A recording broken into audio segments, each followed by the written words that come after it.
وكان الله غفورا رحيما. يسألك أهل الكتاب أن تنزل عليهم كتابا من السماء فقد سألوا موسى أكبر من ذلك فقالوا أرنا الله جهرة فأخذتهم الصاعقة بظلمهم ثم اتخذوا العجل من بعد ما جاءتهم البينات فعفونا عن ذلك وآتينا موسى سلطانا مبينا ورفعنا فوقهم الطور بميثاقهم وقلنا لهم ادخلوا الباب سجدا وقلنا لهم لا تعدوا في السبت وأخذنا منهم ميثاقا غليظا فبما نقضهم ميثاقهم وكفرهم بآيات الله وقتلهم الأنبياء بغير حق وقولهم قلوبنا غلف بل طبع الله عليها بكفرهم فلا يؤمنون إلا قليلا وبكفرهم وقولهم على مريم بهتانا عظيما وقولهم إنا قتلنا المسيح عيسى ابن مريم رسول الله وما قتلوه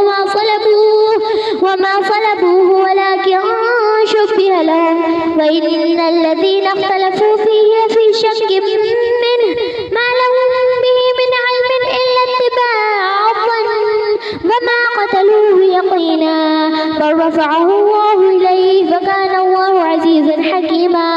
وإن من أهل الكتاب إلا ليؤمنن به قبل موته ويوم القيامة يكون عليهم شهيدا فبظلم من الذين هادوا حرمنا عليهم طيبات أحلت لهم وبصدهم عن سبيل الله كثيرا وأخذهم الربا وقد نهوا عنه وأكلهم أموال الناس بالباطل وأعتدنا للكافرين منهم عذابا أليما.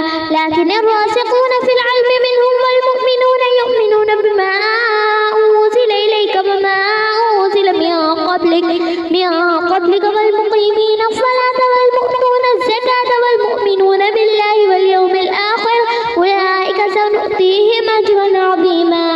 إنا أوحينا إليك كما أوحينا إلى نوح والنبيين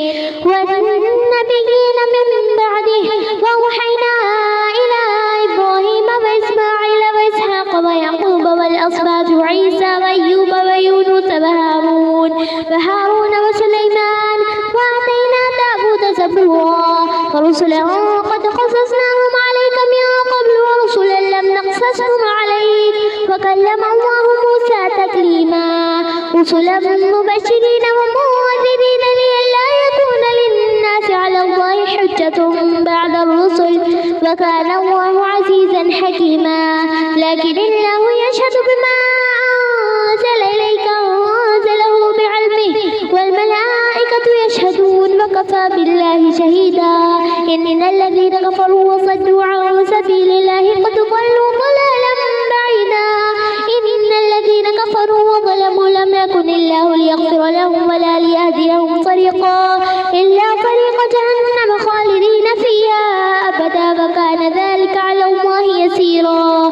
يا أيها الناس قد جاءكم الرسول بالحق من ربكم فآمنوا خيرا لكم وإن تكفروا فإن لله ما في السماوات والأرض وكان الله عليما حكيما. يا أهل الكتاب لا تغلوا في دينكم ولا تقولوا على الله إلا الحق إنما المسيح عيسى ابن مريم رسول الله وكلمته ألقاها إلى مريم وروح منه فآمنوا بالله ورسله ولا تقولوا ثلاثة انتهوا خيرا لكم إنما الله إله واحد سبحانه أن يكون له ولد له ما في السماوات وما في الأرض وكفى بالله وكيلا. لن يستنكف المسيح أن يكون عبدا لله ولا الملائكة المقربون ومن يستنكف عن عبادته ويستكبر فسيحشرهم إليه جميعا.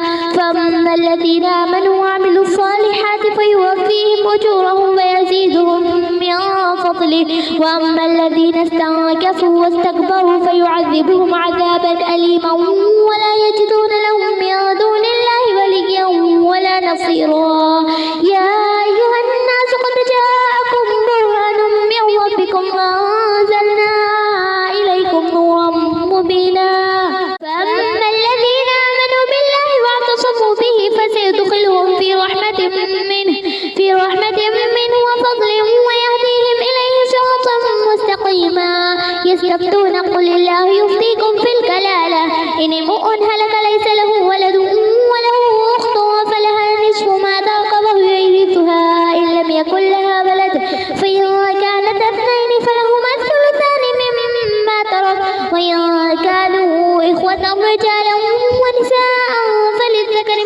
بحظ الأنثيين يبين الله لكم أن تضلوا والله بكل شيء عليم.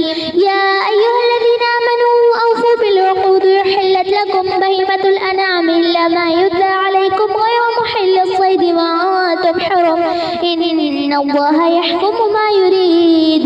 يا أيها الذين آمنوا لا تحلوا شعائر الله ولا الشهر الحرام ولا الهدي ولا القلائد ولا آمين بيت الحرام يبتغون فضلا من ربهم ورضوانا. وإذا حللتم فاصطادوا ولا يجرمنكم شنآن قوم أو صدوكم عن المسجد الحرام أن تعدوا وتعاونوا على البر والتقوى ولا تعاونوا على الإثم والعدوان واتقوا الله إن الله شديد العقاب. صدق الله العظيم. نحمده ونصلي على رسوله الكريم أما بعد فأعوذ بالله من الشيطان الرجيم بسم الله الرحمن الرحيم رب اشرح لي صدري ويسر لي أمري واحلل عقدة من لساني يفقهوا قولي ربي يسر ولا تعسر وتمم بالخير وبك نستعين يا فتاح ربي زدني علما. اللهم إني أسألك علما نافعا ورزقا طيبا وعملا مقبولا. اللهم فقهنا في الدين آمين يا رب العالمين. السلام علیکم ورحمۃ اللہ وبرکاتہ. آج ہم اللہ سبحانہ تعالیٰ کی توفیق سے جز 6 اسٹارٹ کریں گے. بسم اللہ الرحمن الرحیم. لا يحب اللہ الجہر بالسوء من القول الا من ظلم وکان اللہ سمیعا علیما. برائی کے ساتھ آواز بلند کرنے کو اللہ تعالیٰ پسند نہیں فرماتا مگر مظلوم کو اجازت ہے اور اللہ تعالیٰ خوب سنتا اور جانتا ہے. اس کا مطلب کیا ہے؟ اس آیت میں اللہ سبحانہ تعالیٰ تاکید فرما رہے ہیں کہ اگر کسی کے اندر برائی دیکھو تو اس کا چرچا نہ کریں بلکہ تنہائی میں اس کو سمجھانا چاہیے. کھلے عام برائی کرنا سخت ناپسندیدہ ہے. برائی پردے میں رہ کر کرنا بھی منع ہے. البتہ مظلوم کو اجازت ہے کہ ظالم کی شکایت لوگوں سے بیان کرے جس سے ایک فائدہ یہ ہو سکتا ہے کہ وہ شرم سے ظلم سے باز آ جائے اور معافی مانگنے کی کوشش کرے اور دوسرا ایسے ظالم سے دوسرے بچ جائیں گے. حدیث مبارکہ میں ہے ایک شخص آپ صلی اللہ علیہ وسلم کی خدمت میں حاضر ہوا اور اپنے پڑوسی کی شکایت کی. تب آپ صلی اللہ علیہ وسلم نے فرمایا کہ اپنا سامان گھر کے باہر نکال کر رکھ تاکہ ہر آنے جانے والا وجہ پوچھے گا اور اس پڑوسی پر لعنت بھیجتا جائے گا. یہ دیکھ کر پڑوسی معافی چاہی اور آئندہ تکلیف نہیں دینے کا وعدہ کیا اور سامان گھر میں رکھوا دیا. ان تبدو خیرن او تخفو او تعفو عن سوء فإن اللہ کان عفوا قدیرا. ان الذین یکفرون باللہ ورسولہ ویریدون ان یفرقوا بین اللہ ورسولہ ویقولون نؤمن ببعض ونکفر ببعض ویریدون ان یتخذوا بین ذلک سبیلا اولئک هم الکافرون حقا واعتدنا للکافرین عذابا مہینا. آیت 149 میں اللہ سبحانہ تعالیٰ فرما رہے ہیں اگر کوئی کسی نیکی کو علانیہ کروایا پوشیدہ کرے تو اللہ تعالیٰ اس کو جاننے والا ہے. کوئی شخص کسی پر ظلم کرے تو شریعت نے اسی حد تک بدلہ لینے کی بھی اجازت دی ہے. آپس میں گالی گلوچ کرنا، دو شخص جو کچھ کہیں اس کا گناہ پہل کرنے والے پر ہوگا بشرطے کہ مظلوم جواب دینے میں زیادتی نہ کر. لیکن بدلہ لینے کی اجازت کے ساتھ ساتھ معافی اور درگزر کو بھی اللہ سبحانہ تعالیٰ بیان فرمایا ہے اور اللہ تعالیٰ معاف کرنے کو زیادہ پسند کرتا ہے کیونکہ درگزر کرنے کا اجر اللہ تعالیٰ کے ذمے ہے. اللہ تعالیٰ خود باوجود قدرت کا کاملہ رکھنے کے ہمارے بندوں کے ساتھ یعنی درگزر کا کام لیتا نا، تو اسی لیے اللہ تعالیٰ بھی بندوں کے ساتھ معافی مانگنے یا درگزر کرنے کا حکم دے رہے ہیں اور معاف کرنے سے اللہ تعالیٰ بندے کی عزت میں اضافہ فرماتا ہے. آیت 150 جو لوگ اللہ اور اس کے پیغمبر کے ساتھ کفر کرتے ہیں اور جو لوگ یہ چاہتے ہیں کہ اللہ اور اس کے رسول کے درمیان فرق رکھیں اور جو لوگ بعض پر ایمان لاتے ہیں اور بعض پر نہیں تو ایسے لوگوں کے ساتھ اللہ سبحانہ تعالیٰ نہیں ہوں گے. اہم چیز اللہ سبحانہ تعالیٰ ایسے لوگوں کے لیے کافروں کے لیے عذاباً مہینہ نے دردناک عذاب تیار کر کے رکھا ہے، اس سے کوئی نہیں بچا سکیں گے نا. والذین آمنوا باللہ ورسولہ ولم یفرقوا بین احد منہم اولئک سوف یؤتیہم اجورہم وکان اللہ غفورا رحیما. جیسے کہ یہود و نصارہ نبی کریم صلی اللہ علیہ وسلم کو نہیں مانتے تھے، انکار کرنے کی وجہ بتا دی کہ وہ لوگ جو غرور تکبر کی وجہ سے وہ لوگوں نے فرق کیا نا انبیاء میں، تو ایسے لوگ پکے کافر ہیں. پھر اب یہاں پر مومنوں کی صفات بیان کی جا رہی. ایمانداروں کی تعریف فرمائی گئی ہے کہ وہ سب انبیاء علیہ السلام پر ایمان رکھتے ہیں، جیسے مسلمان کسی بھی نبی کا انکار نہیں کرتے، ہمیں بھی نہیں کرنا چاہیے۔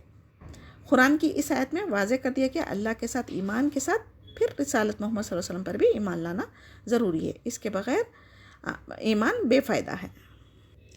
یسألک اہل الکتاب ان تنزل علیہم کتابا من السماء فقد سألوا موسیٰ اکبر من ذلک فقالوا ارنا اللہ جہرۃ فأخذتهم الصاعقۃ بظلمهم ثم اتخذوا العجل من بعد ما جاءتهم البینات فعفوا عن ذلك وآتینا موسیٰ سلطانا مبینا ورفعنا فوقهم الطور بميثاقهم وقلنا لهم ادخلوا الباب سجدا وقلنا لهم لا تعدوا في السبت وأخذنا منهم ميثاقا غليظا۔ اہل کتاب نے آپ صلی اللہ علیہ وسلم سے درخواست کی تھی کہ ان کے پاس کوئی آسمانی کتاب لائیں۔ یہ مطالبہ محض لوگوں نے بخس کی وجہ سے، بہانے ہیلے کرنے کی وجہ سے مانگا تھا، جیسے کہ حضرت موسیٰ علیہ السلام سے انہوں نے اس سے بڑی درخواست کی تھی نا کہ ہمیں کھلم کھلا اللہ تعالیٰ کو دکھا دے، جس کی وجہ سے ظلم کے باعث ان پر کڑک والی بجلی گری تھی۔ پھر باوجود کئی دلیلیں ان کے پاس پہنچ چکی تھی، پھر بھی انہوں نے بچڑوں کو اپنا معبود بنا لیا تھا، لیکن اللہ تعالیٰ نے یہ بھی معاف فرما دیا اور موسیٰ علیہ السلام کو کھلا غلبہ عنایت فرمایا تھا۔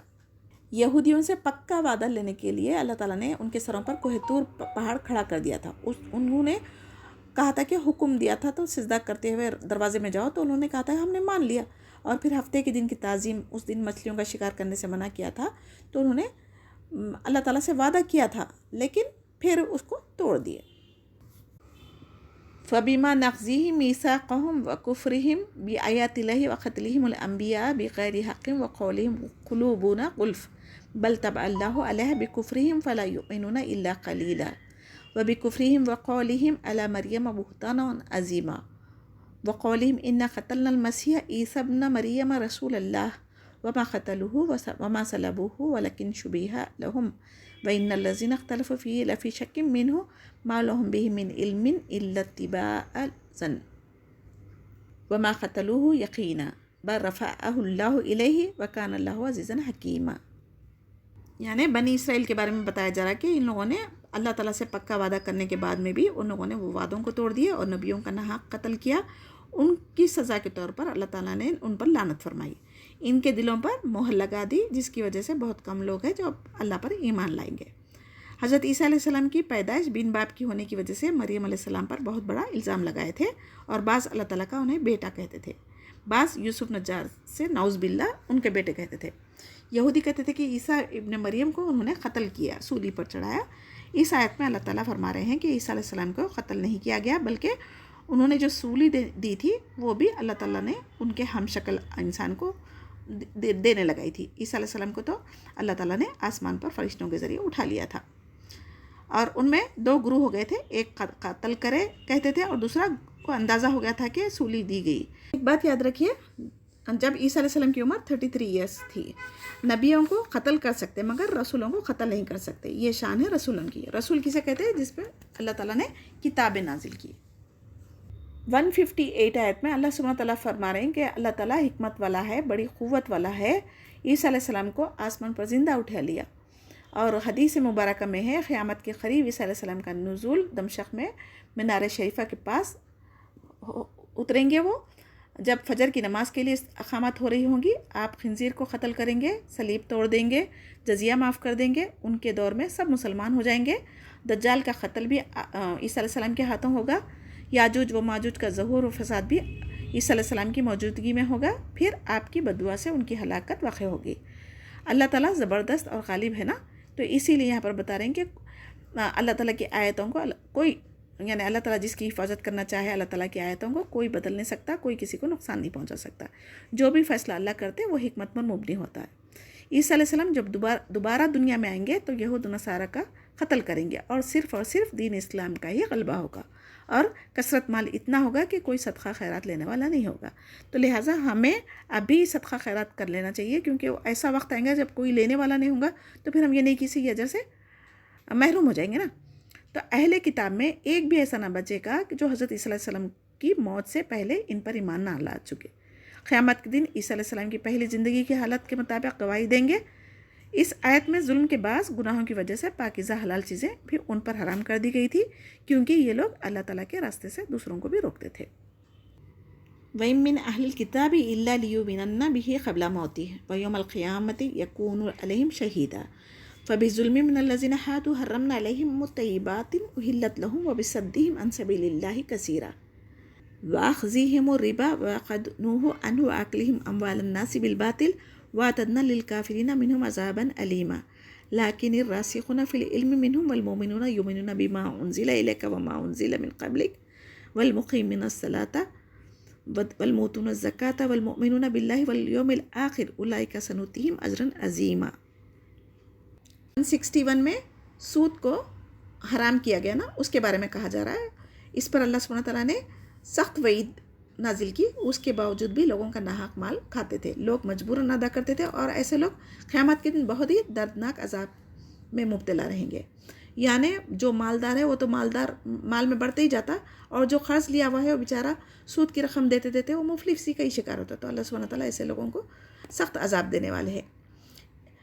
آگے عبداللہ بن سلام رضی اللہ تعالیٰ عنہ کے بارے میں، جو یہودی میں سے مسلمان ہو گئے تھے اور تا قیامت تک اللہ تعالیٰ اور نبیوں اور رسولوں پر ایمان لانے والے اور تمام آسمانی کتابوں پر ایمان لانے والے تھے۔ تو نماز وقت پر ادا کرنا، زکوٰۃ ادا کرنا، اللہ تعالیٰ کے ساتھ کسی کو شریک نہیں ٹھہرنا، اور قیامت کے دن جزا و سزا کا یقین رکھنا، اللہ تعالیٰ ایسے لوگوں کو اجر عظیم دینے والا ہے۔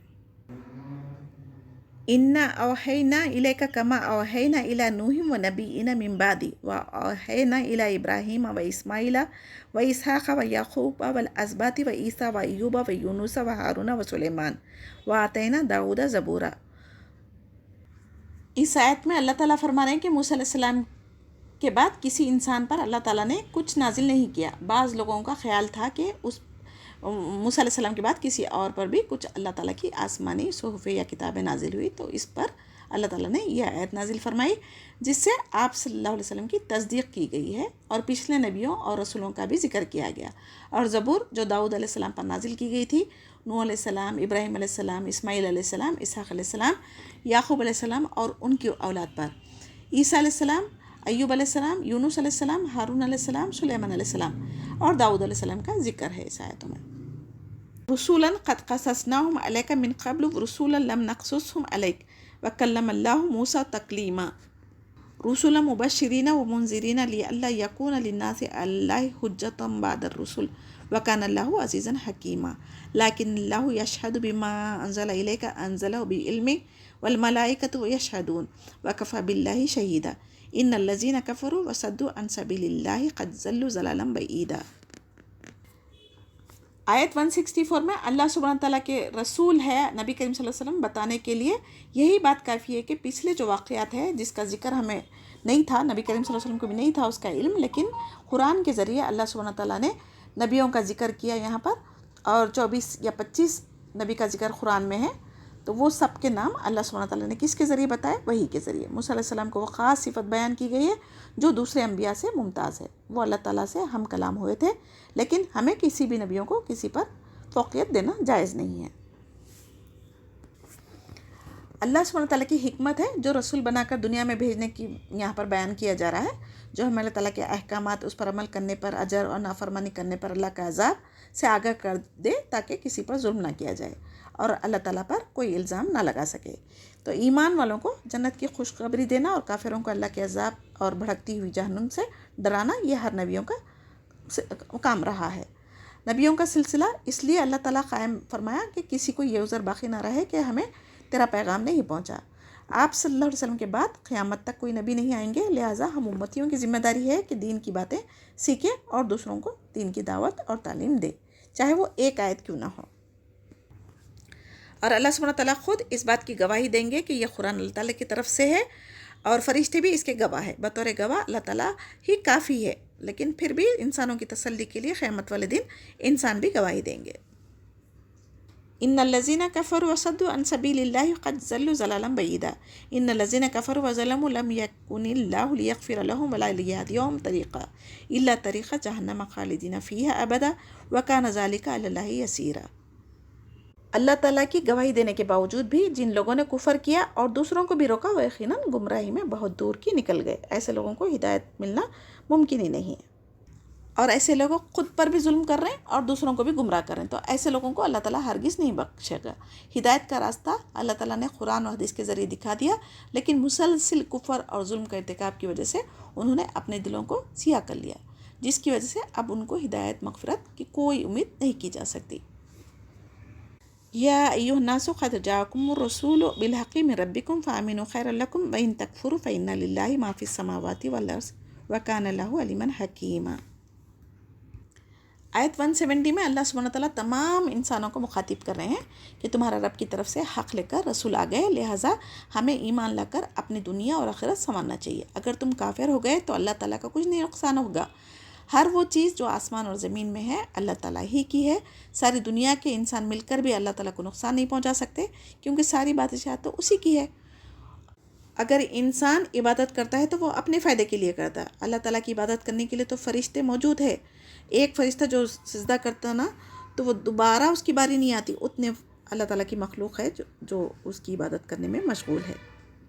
یا اہل الکتاب لا تغلوا فی دینکم ولا تقولوا علی اللہ الا الحق انما المسیح عیسی ابن مریم رسول اللہ وکلماتہ القاها الی مریم وروح منہ فآمنوا باللہ ورسولہ ولا تقولوا ثلاثہ انتہوا خیرا لکم انما اللہ الہ واحد سبحانہ ان یکون لہ ولد لہ ما فی السماوات وما فی الارض وکفی باللہ وکیلا.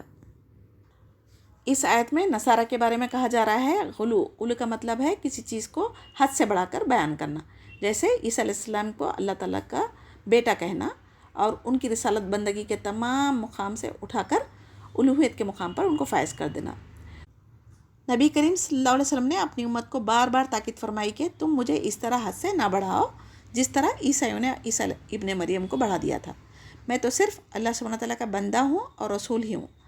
لیکن آج ہم مسلمان ہو کر بھی پچھلی قوموں کی پیروی کر رہے ہیں اور اولیاء اللہ کو سب کچھ مدد کرنے والے سمجھ کر انہی سے مدد مانگتے ہیں. یہ شرک ہے. کلمۃ اللہ کا مطلب کیا ہے؟ اللہ تعالیٰ کا کن کہنے کے ذریعے حضرت جبرائیل علیہ السلام کے ذریعے حضرت مریم تک پہنچا دیا گیا تھا، تو جس کی وجہ سے بغیر باپ کے عیسیٰ علیہ السلام کی تخلیق ہوئی. روح اللہ کا مطلب وہ نفخہ پھونک ہے جو اللہ تعالیٰ کے حکم سے حضرت جبرائیل علیہ السلام نے مریم کے گریبان میں پھونکا تھا. عیسیٰ علیہ السلام کا کلمہ بھی ہے روح، جسے لے کر حضرت جبرائیل علیہ السلام کو مریم کی طرف بھیجا گیا تھا. عیسائیوں کے کئی فرقے ہیں، بعض حضرت عیسیٰ علیہ السلام کو اللہ، بعض اللہ تعالیٰ کا بیٹا مانتے ہیں اور بعض اللہ تعالیٰ کا شریک وغیرہ. عیسیٰ علیہ السلام کو 3 خداؤں میں ایک مانتے تھے. اللہ تعالیٰ یہاں پر ان تمام باتوں کو رد فرما رہے ہیں اور تاکید فرما رہے ہیں کہ بعض آ جاؤ، اللہ تعالیٰ ایک ہے اور اس کا کوئی شریک نہیں ہے. لن یستنکف المسیح ان یکون عبدا للہ وللملائکۃ المقربون ومن یستنکف عن عبادتی ویستکبر فسیحشرهم الیہ جمیعا. اللہ تعالیٰ فرما رہے ہیں کہ عیسیٰ علیہ السلام تو یہ بھی بندے ہیں، ایک اللہ کی طرف سے بھیجے ہوئے رسول ہے. انہیں کیسے اللہ کی الوہیت اور وحدانیت میں شریک بنا سکتے؟ اللہ تعالیٰ کی بندگی سے جو بھی دل چرائے اور غرور تکبر و انکار کرے، اللہ تعالیٰ ان سب کو اپنی طرف جمع کرے گا اور قیامت کے دن غضبناک ہوگا اور عذاب دے گا. تو ان کے اللہ کے عذاب سے ان کو کون بچائے گا؟ تو بہتر یہی ہے کہ ہم زندگی میں ہی توبہ استغفار کر کے اپنی اصلاح کر لیں اور اللہ سبحانہ تعالیٰ کی عبادت میں کسی کو شریک نہ ٹھہرائیں. فَأَمَّا الَّذِينَ آمَنُوا وَعَمِلُوا الصَّالِحَاتِ فَيُوَفِّيهِمْ أُجُورَهُمْ وَيُزِيدُهُم مِّن فَضْلِهِ وَأَمَّا الَّذِينَ اسْتَنكَفُوا وَاسْتَكْبَرُوا فَيُعَذِّبُهُمْ عَذَابًا أَلِيمًا وَلَا يَجِدُونَ لَهُم مِّن دُونِ اللَّهِ وَلِيًّا وَلَا نَصِيرًا. يَا أَيُّهَا النَّاسُ قَدْ جَاءَكُم بُرْهَانٌ مِّن رَّبِّكُمْ وَأَنزَلْنَا إِلَيْكُمْ نُورًا مُّبِينًا. فَأَمَّا الَّذِينَ آمَنُوا بِاللَّهِ وَاعْتَصَمُوا بِهِ فَسَيُدْخِلُهُمْ فِي رَحْمَةٍ مِّنْهُ وَفَضْلٍ وَيَهْدِيهِمْ إِلَيْهِ صِرَاطًا مُّسْتَقِيمًا.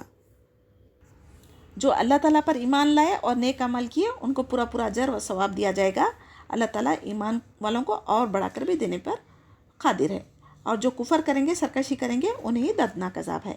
اور آخرت میں اپنے لیے کوئی حمایتی نہیں پائیں گے یا ان کی کوئی مدد کریں گا. اللہ تعالیٰ ہمیں مرنے سے قبل سچی توبہ کرنے کی توفیق عطا فرمائے. یا برہان سے کیا مراد ہے؟ ایسی دلیل جس کے بعد کسی کو کوئی شک کی یا عذر کی گنجائش نہ باقی رہے.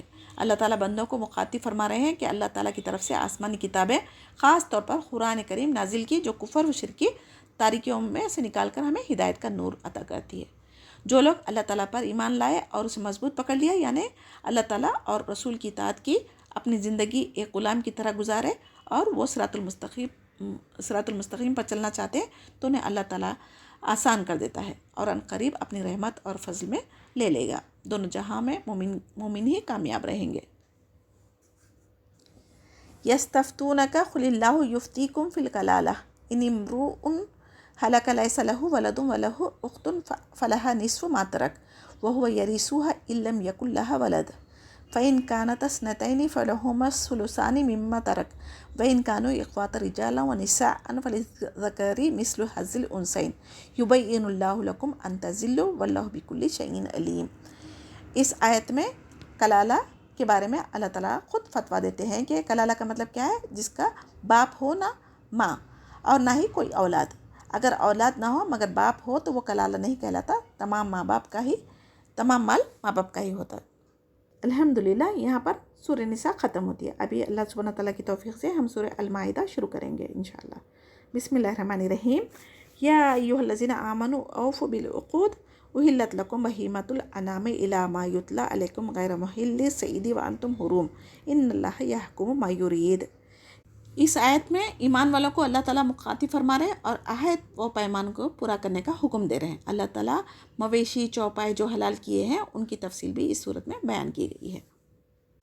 یا ایھا الذین آمنوا لا تحلوا شعائر اللہ ولا الشہر الحرام ولا الہدی ولا القلائد ولا آمین البیت الحرام یبتغون فضلا من ربہم ورضوانا وإذا حللتم فاصطادوا ولا یجرمنکم شنآن قوم ان صدوکم عن المسجد الحرام ان تعتدوا وتعاونوا علی البر والتقوی ولا تعاونوا علی الاثم والعدوان واتقوا اللہ ان اللہ شدید العقاب.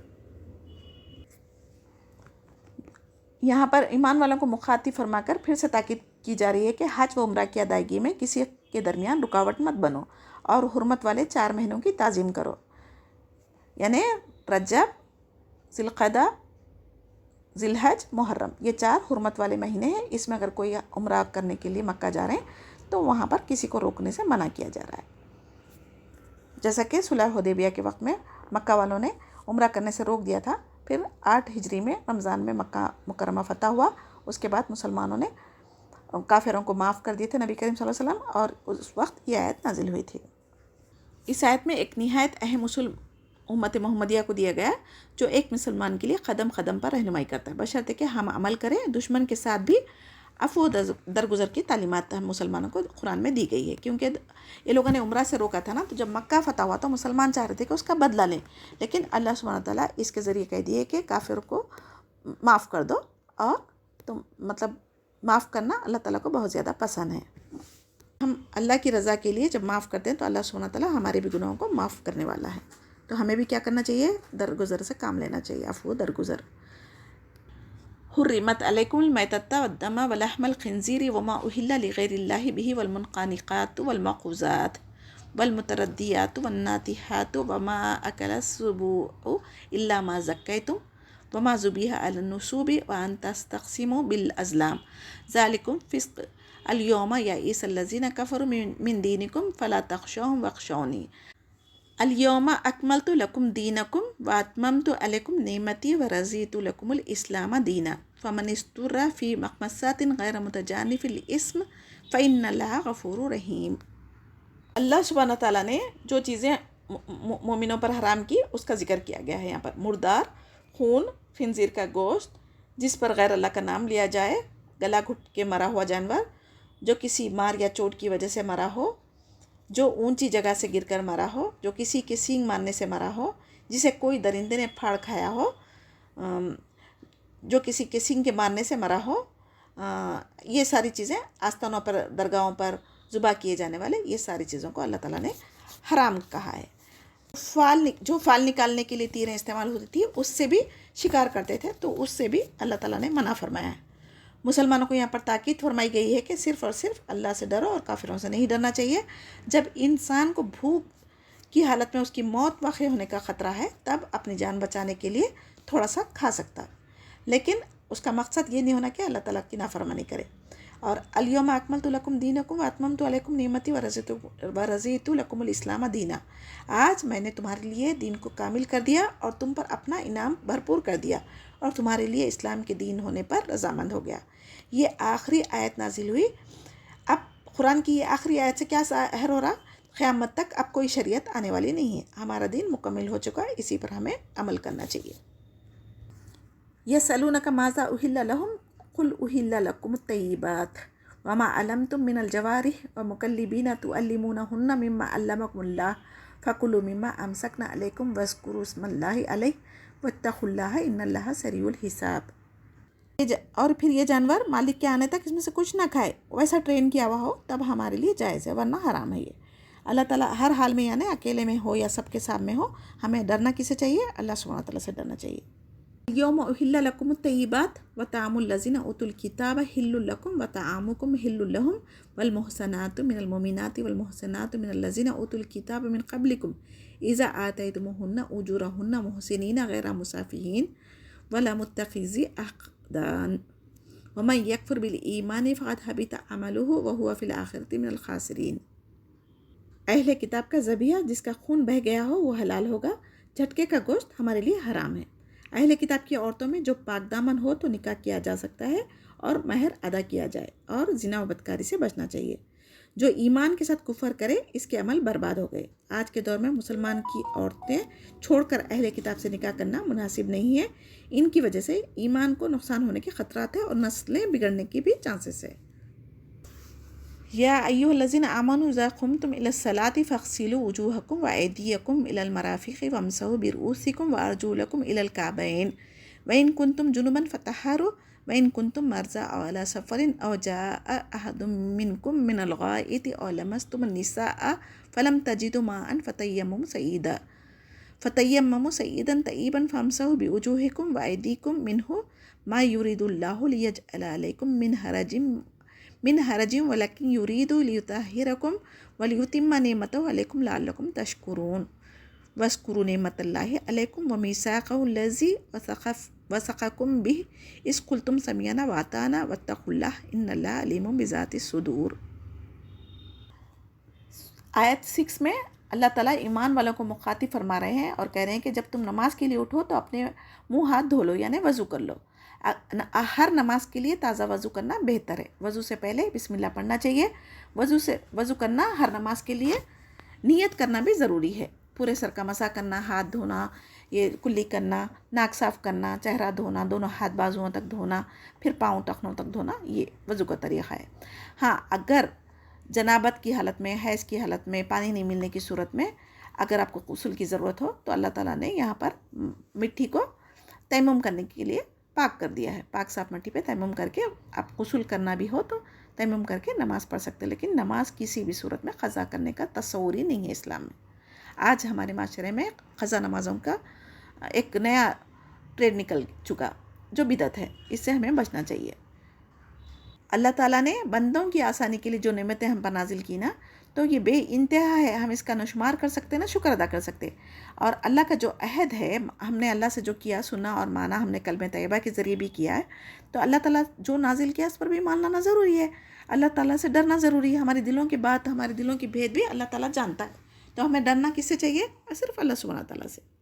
یا ایھا الذین آمنوا کونوا قوامین للہ شہداء بالقسط ولا یجرمنکم شنآن قوم علی الا تعدلوا اعدلوا هو اقرب للتقوی واتقوا اللہ ان اللہ خبیر بما تعملون وعد اللہ الذین آمنوا وعملوا الصالحات لہم مغفرۃ واجر عظیم۔ ایمان والوں کو یہاں پر پھر سے مخاطب فرما کر کہہ رہے ہیں کہ جب کبھی گواہی دینے کا وقت آؤ، انصاف کے ساتھ گواہی دینا چاہیے، اور چاہے وہ ہمارے اپنوں کے خلاف کیوں نہ ہو، خود اپنے نفس کے خلاف کیوں نہ ہو، عدل ہر حال میں ہمیں کرنا چاہیے۔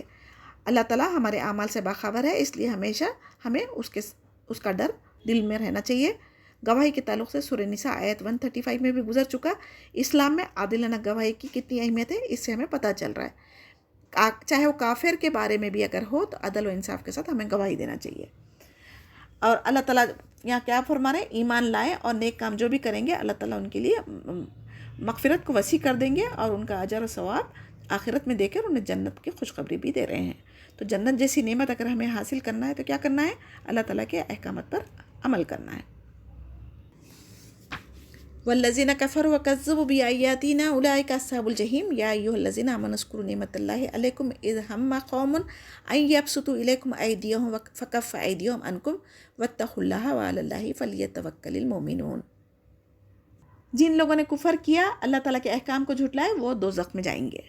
پھر اس کے بعد اللہ تعالیٰ ایمان والوں کو پھر سے فرما رہے ہیں کہ جو احسان اللہ نے تم پر کیا اسے یاد کرو۔ اللہ تعالیٰ نے وہ جو لوگ کافر نبی کریم صلی اللہ علیہ وسلم کے خلاف جو سازشیں کر رہے تھے ان سے بچا لیا نا، تو اس پر بھی ہمیں اللہ تعالیٰ کا شکر ادا کرنا چاہیے، اللہ تعالیٰ سے ڈرنا چاہیے، اللہ پہ توکل کرنا چاہیے۔ وَلَقَدْ أَخَذَ اللَّهُ مِيثَاقَ بَنِي إِسْرَائِيلَ وَبَعَثْنَا مِنْهُمْ اثْنَا عَشَرَ نَقِيبًا وَقَالَ اللَّهُ إِنِّي مَعَكُمْ لَئِنْ أَقَمْتُمُ الصَّلَاةَ وَآتَيْتُمُ الزَّكَاةَ وَآمَنْتُمْ بِرُسُولِي وَعَزَّرْتُمُوهُمْ وَأَقْرَضْتُمُ اللَّهَ قَرْضًا حَسَنًا لَأُكَفِّرَنَّ عَنْكُمْ سَيِّئَاتِكُمْ وَلَأُدْخِلَنَّكُمْ جَنَّاتٍ تَجْرِي مِنْ تَحْتِهَا الْأَنْهَارُ فَمَنْ كَفَرَ بَعْدَ ذَلِكَ مِنْكُمْ فَقَدْ ضَلَّ سَوَاءَ السَّبِيلِ فَبِمَا نَقْضِهِمْ مِيثَاقَهُمْ لَعَنَّاهُمْ وَجَعَلْنَا قُلُوبَهُمْ قَاسِيَةً يحرفون الكلمة عن مواضعه ونسوا حظا مما ذكروا به ولا تزال تطلع على خائنة منهم إلا قليلا منهم فاعف عنهم واصفح إن الله يحب المحسنين۔ آیت نمبر 12 میں اللہ تعالیٰ بتا رہے ہیں کہ جو بنی اسرائیل سے عہد و پیمان لیے گئے تھے تو ان لوگوں نے وعدہ کیا تھا نا، تو اس کی وجہ سے ان کو 12 سردار مقرر کیے تھے، اور نماز قائم کرنے کا، زکوٰۃ ادا کرنے کا، رسولوں کی اطاعت کرنے کا، اور ان کی مدد کرنے کا، اور اللہ تعالیٰ کو قرض حسنہ دینے کا، یعنی مسکینوں، غریبوں کو کھانا کھلانا، ان کی مدد کرنا صدقہ خیرات کے ذریعے یہ حکم دیا گیا تھا۔ تو اللہ تعالیٰ کیا فرمائے تھے؟ بے شک اگر تم یہ چیزیں کریں گے تو تم سے تمہاری برائیوں کو دور کر دوں گا، اور جنتوں میں جس کے نیچے نہریں بہہ رہی ہیں ویسی جگہ کا میں وعدہ کرتا ہوں۔ لیکن اب انہوں نے کیا کیا تھا؟ موسیٰ علیہ السلام کے ذریعے پکا عہد کرنے کے باوجود اس کے خلاف اس کا انکار کر دیے تھے، اور خود کو گمراہی میں ڈال دیے تھے، اور صحیح راستے سے وہ لوگ بھٹک گئے تھے۔ بنی اسرائیل کی عہد شکنی کی وجہ سے اللہ تعالیٰ نے ان پر اپنی لعنت نازل فرما دی، ان کے دل سخت ہو گئے اور اللہ تعالیٰ کے کلام کو اس کی جگہ سے بدل ڈالنے لگے۔ جو کچھ انہوں نے نصیحت کی گئی تھی اس کا بہت بڑا حصہ ان لوگوں نے بھلا بیٹھے تھے۔ قسمتی سے آج امت مسلمہ میں بھی بہت سارے علماء دین ایسی چیزیں نکالتی جس کی وجہ سے معصوم قوم جو ہے نا، امت کے لوگ بھٹک رہے ہیں۔ ان کو خود کنفیوژن ہو گیا کہ اب ہم عمل کریں گے تو کس پر کریں گے۔ تو اللہ سبحانہ تعالیٰ سے دعا کرتی ہوں کہ جو کچھ ہم قرآن سیکھ رہے ہیں اس پر عمل کرنا بھی ہمارے لیے آسان فرمائے۔ یہود میں تھوڑے سے لوگ مسلمان ہو گئے تھے جن کی تعداد 10 سے بھی کم تھی۔ ابھی جہاد کا حکم نہیں ہوا تھا، تب اللہ تعالیٰ نے عفو درگزر کا حکم دیا۔ بعد میں سورۃ توبہ 29 میں کفار سے جنگ کرنے کا حکم یعنی اجازت مل گئی تھی۔ جو اللہ تعالیٰ پر اور یوم آخرت پر ایمان نہیں رکھتے ان سے اللہ سبحانہ تعالیٰ جنگ کرنے کا حکم دیا۔ اللہ تعالیٰ احسان کرنے والوں کو پسند کرتا ہے۔ یہ کیوں کہا جا رہا؟ اگر ان کو ایمان لانے سے پہلے اگر آپ پہ زیادتی ظلم کرے تو بعد میں ایمان لانے کے بعد ان کی پرانی دشمنی وغیرہ جو بھی ہے اس کو دلوں سے نکالیں، اور یعنی وصفہ کا مطلب ایک دم صاف صفحے کی طرح ان کو معاف کر دیں، اور ان کو اللہ تعالیٰ ان کے ساتھ اگر ہم صلہ رحمی کریں گے، ان کے گناہوں کو معاف کریں گے، ان کی زیادتیوں کو درگزر کریں گے تو اللہ تعالیٰ احسان کرنے والوں کو پسند کرتا۔ اور آپ اگر چاہتے کہ اللہ تعالیٰ آپ پر احسان کرے تو آپ بھی لوگوں پر احسان کرنا چاہیے۔ وَمِنَ الَّذِينَ قَالُوا إِنَّا نَصَارَىٰ أَخَذْنَا مِيثَاقَهُمْ فَنَسُوا حَظًّا مِّمَّا ذُكِّرُوا بِهِ فَأَغْرَيْنَا بَيْنَهُمُ الْعَدَاوَةَ وَالْبَغْضَاءَ إِلَىٰ يَوْمِ الْقِيَامَةِ وَسَوْفَ يُنَبِّئُهُمُ اللَّهُ بِمَا كَانُوا يَصْنَعُونَ يَا أَهْلَ الْكِتَابِ قَدْ جَاءَكُمْ رُسُولُنَا يُبَيِّنُ لَكُمْ كَثِيرًا مِّمَّا كُنتُمْ تُخْفُونَ مِنَ الْكِتَابِ وَيَعْفُو عَن كَثِيرٍ قَدْ جَاءَكُم مِّنَ اللَّهِ نُورٌ وَكِتَابٌ مُّبِينٌ يهدي به الله من اتبع رضوانه سبل السلام ويخرجهم من الظلمات إلى النور بإذنه ويهديهم إلى صراط مستقيم لقد كفر الذين قالوا إن الله هو المسيح ابن مريم قل فمن يملك من الله شيئا إن أراد أن يهلك المسيح ابن مريم وأمه ومن في الأرض جميعا وَلِلَّهِ مُلْكُ السَّمَاوَاتِ وَالْأَرْضِ وَمَا بَيْنَهُمَا يَخْلُقُ مَا يَشَاءُ وَاللَّهُ عَلَى كُلِّ شَيْءٍ قَدِيرٌ۔ اہل کتاب کو مخاطب فرما رہے ہیں، کہہ رہے ہیں کہ تورات انجیل میں جو تبدیلیاں اور تحریف انہوں نے کی تھی، جو کچھ اللہ کا کلام تھا چھپاتے تھے، اللہ تعالیٰ آپ صلی اللہ علیہ وسلم کو وحی کے ذریعے اطلاع فرما دی، جیسے رجم، زنا کی سزا وغیرہ، اور آخری نبی کی نشانیاں بھی انہوں نے چھپائی تھی نا، تو اللہ تعالیٰ نے نور اور کتاب مبین، یہ دونوں سے مراد قرآن ہے، تو اس میں اللہ تعالیٰ نے بہت سی باتوں کو وہ بیان فرما دیا جنہوں نے چھپاتے تھے، اور اللہ تعالیٰ ان کے کئی گناہ کو تو معاف فرمایا، لیکن اس کے باوجود ان لوگوں نے خود اپنے نفس پر ظلم کرنے کی وجہ سے ان پر پھر عذاب نازل فرمایا۔ اللہ تعالیٰ قرآن کے ذریعے ہدایت دے رہا ہے، تو ہمیں کیا چاہیے؟ قرآن کو سمجھنا چاہیے، اس سے ہدایت حاصل کرنا چاہیے، اور جو اللہ کی رضا کے لیے قرآن کا علم سیکھتے اللہ تعالیٰ ان کے لیے سلامتی کی راہیں آسان کر دیتا ہے، اور اللہ تعالیٰ کی توفیق سے اندھیروں سے، گمراہی سے نکل کر ہم نور کی طرف آ سکتے ہیں۔ اور اللہ تعالیٰ ہماری رہنمائی کرنا چاہتا، جس کے دل میں اللہ تعالیٰ کو راضی کرنے کی تڑپ ہوگی وہی ہدایت پانے کی کوشش کریں گے، اور ایسے ہی لوگوں کے لیے اللہ تعالیٰ جنت تیار کر رکھی ہے اور انہیں جنت میں داخل فرمائے گا۔ اللہم اجعلنا منہم۔ اور آیت 17 میں اللہ تعالیٰ کی قدرت کاملہ اور بادشاہت ملکیت کا ذکر فرما رہے ہیں۔ عیسائیوں کو مخاطب فرما کر کیا کہہ رہے ہیں؟ ان کی والدہ نے، یعنی عیسیٰ علیہ السلام کی والدہ مریم کو نعوذ باللہ اللہ بنا دیا، جس کے جواب میں اللہ تعالیٰ فرما رہے ہیں کہ عیسیٰ اور مریم علیہ السلام کے ساتھ ساتھ تمام دنیا والوں کو ہلاک کر دینا چاہے تو کون ہے جو اللہ تعالیٰ کو روکنے کا اختیار رکھتا ہے؟ اللہ تعالیٰ ہی تمام جہانوں کا پیدا کرنے والا ہے، اور وہ اکیلا ہے اور ہر چیز پر قدرت رکھتا ہے۔ قالت الیہود والنصارى نحن ابناء اللہ واحباؤہ قل فلم یعذبکم بذنوبکم بل انتم بشر ممن خلق یغفر لمن یشاء ویعذب من یشاء وللہ ملک السماوات والارض وما بینہما والیہ المصیر یا اہل الکتاب قد جاءکم رسولنا یبین لکم علی فترۃ من رسولی ان تقولوا ما جاءنا من بشیر ولا نذیر فقد جاءکم بشیر ونذیر واللہ علی کل شیء قدیر۔ اللہ سبحانہ تعالیٰ فرما رہے ہیں کہ اللہ تعالیٰ کا جو بھی فیصلہ ہے وہ ظاہری طور پر جو کرتا نا تو کسی کے بے قصور ہونے کی وجہ سے نہیں کرتا، بلکہ ان کے گناہوں کی وجہ سے، نافرمانی کی وجہ سے ہی ہوتا۔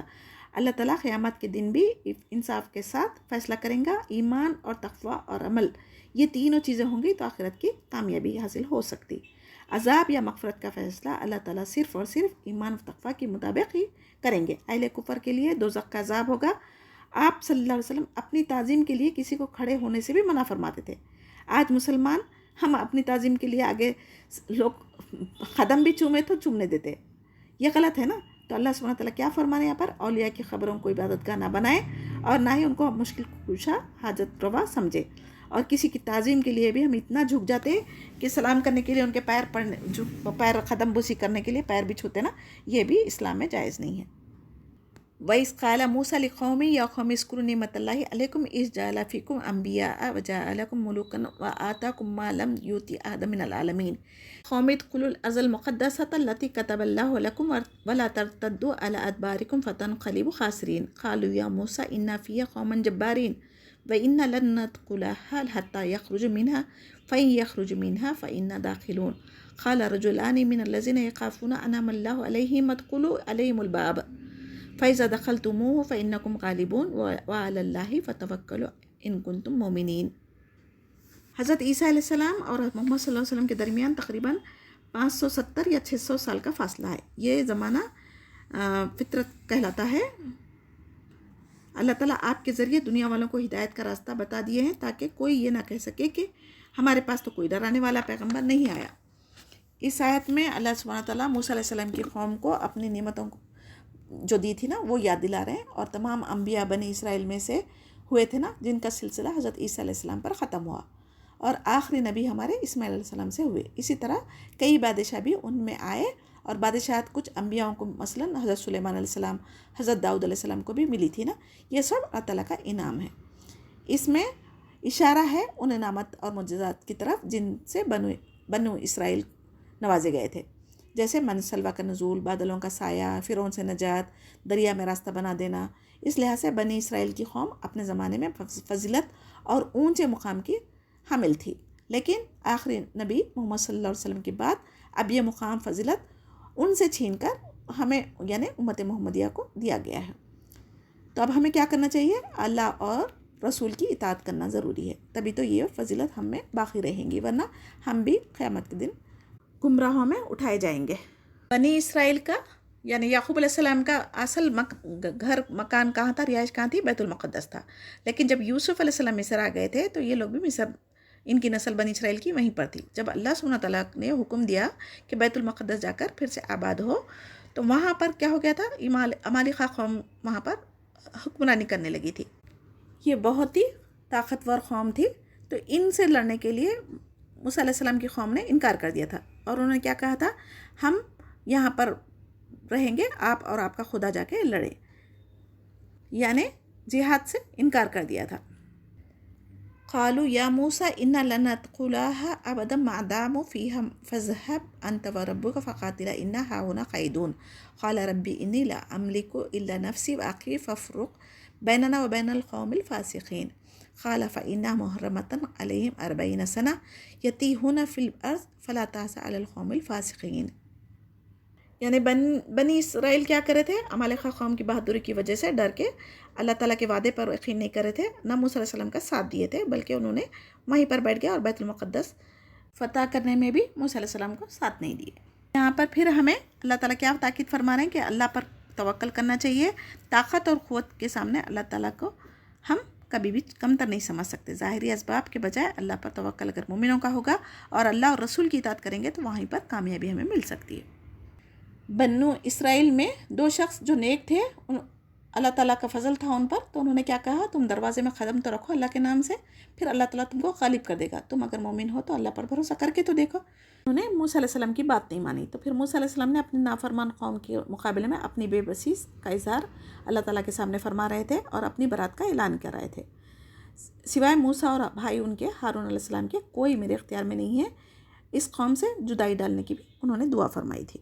تو ان کہ نبی کی نافرمانی کرنے کی وجہ سے اللہ تعالیٰ نے ان کو 40 سال تک میدان تیہ میں بھٹکتے چھوڑ دیا، کیونکہ یہ لوگوں نے اللہ کی نافرمانی کی نا، جہاد سے انکار کیے، تو اسی لیے اللہ تعالیٰ نے ان پر یعنی خانہ بدوشی کی زندگی مسلط کر دی۔ اللہ تعالیٰ موسیٰ علیہ السلام کو تسلی دے رہے ہیں کہ یہ فاسقوں کے لیے غم نہ کرے، ان کی نافرمانی کے باوجود ان پر پھر بھی اللہ تعالیٰ نے من و سلوہ کا نزول فرمایا، جس سے اکتا کر روز روز ایک ہی کھانا نہیں کھائیں گے ہم، دل بھر گیا کہہ کے موسیٰ علیہ السلام سے مختلف قسم کے کھانے جیسے دالیں، سبزیاں، ککڑی وغیرہ کی فرمائش کی تھی۔